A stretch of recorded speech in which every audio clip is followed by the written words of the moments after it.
Jalen Brunson may have just exposed the biggest reason the Knicks won't give Karl-Anthony Towns the extension he wants even after Cat helped bring a championship to New York. And surprisingly, music, this doesn't appear to be about Towns failing to perform. It's about one brutal NBA financial rule that has already forced the Knicks to make a painful roster decision. And if Brunson's comments are any indication, KAT could be the next major name caught in the middle of it. It all starts with the moment that really set this situation off.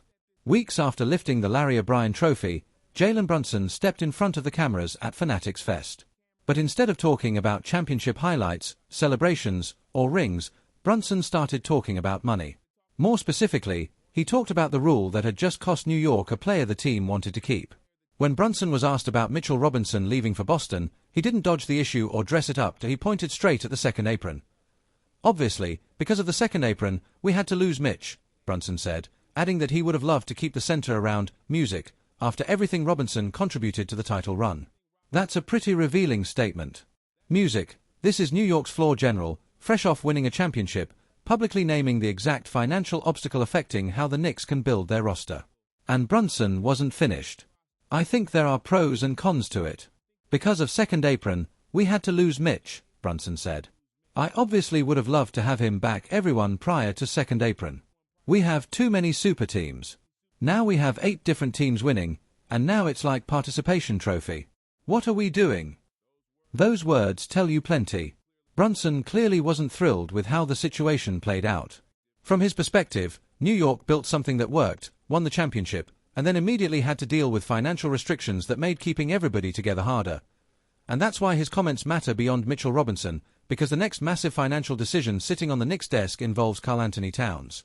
Towns represents another huge check New York has to decide, music, whether it's willing or financially able to write. Brunson just explained in his own words the wall the Knicks are dealing with as Cat looks for a max extension. And Towns hasn't exactly hidden how he feels about his own situation, either. According to ESPN's Vince Goodwill, the Knicks did not offer him one. He was, music, disappointed, but he says he wants to be a Knick for life. Towns has tried to frame the situation as something that should eventually work itself out. He said, "These are the things that handle themselves in the offseason as long as I handle myself on the floor." Goodwill said, "And that's what makes this so interesting. The Knicks, music, won the championship and Karl-Anthony Towns was a major hub of what they were doing. Naturally, he's expecting some kind of resolution soon. Now, you've got 2 important voices telling different parts of the same story. Brunson pointing directly at the second apron, while Towns is staying patient and waiting to see what New York does. But there's a third voice hanging over everything. The man signing the checks. James Dolan went on the FA and the Carton Show and made his feelings about spending pretty clear. "There are certain things in the NBA that you'd have to be suicidal to do," Dolan said. He was referring to going into the second apron. The same financial territory the Knicks would likely have to navigate if they're going to hand Towns the kind of max deal he wants. That's 3 people coming at the same problem from 3 very different angles. Brunson is openly identifying the obstacle. Towns is waiting on his money and trusting that things will get handled. Dolan is making it clear that there are financial lines he doesn't want the organization crossing. That's what makes this situation so messy. On the surface, extending a star who just helped you win a championship sounds simple. Behind the scenes, the numbers make it anything but simple. And there's another voice worth mentioning because this argument has spilled, music, way beyond the Knicks' own locker room. Draymond Green weighed in on the possibility of Towns taking a discount, warning about what could happen if NBA stars are continually, music, expected to leave major money on the table. Green's argument is that asking players to accept less than their market value could create a bad precedent around the league. That take sparked some pushback.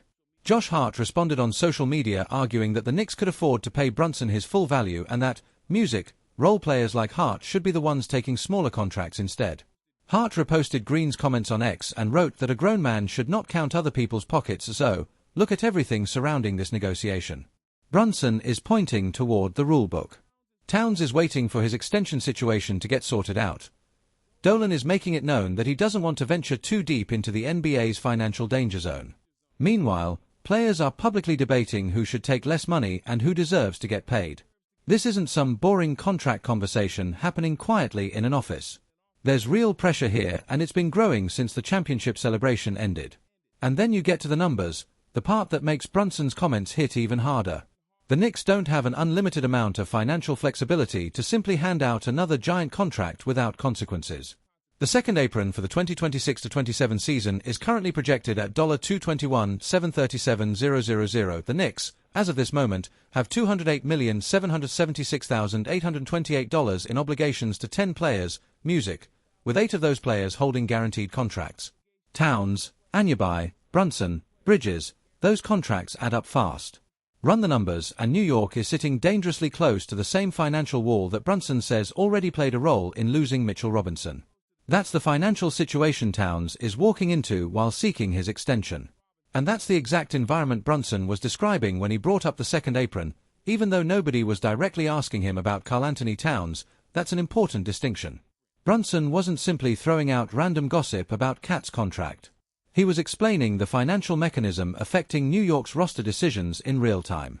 And that same mechanism could become one of the biggest factors in determining whether Towns gets the extension he's looking for or has to keep waiting.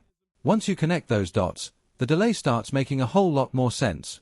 But, to understand why this decision has become such a financial minefield, you've got to remember how Towns got to New York in the first place, music, and what the Knicks gave up to get him. Towns arrived through a blockbuster trade, and the price of that move is still, music, impossible to ignore.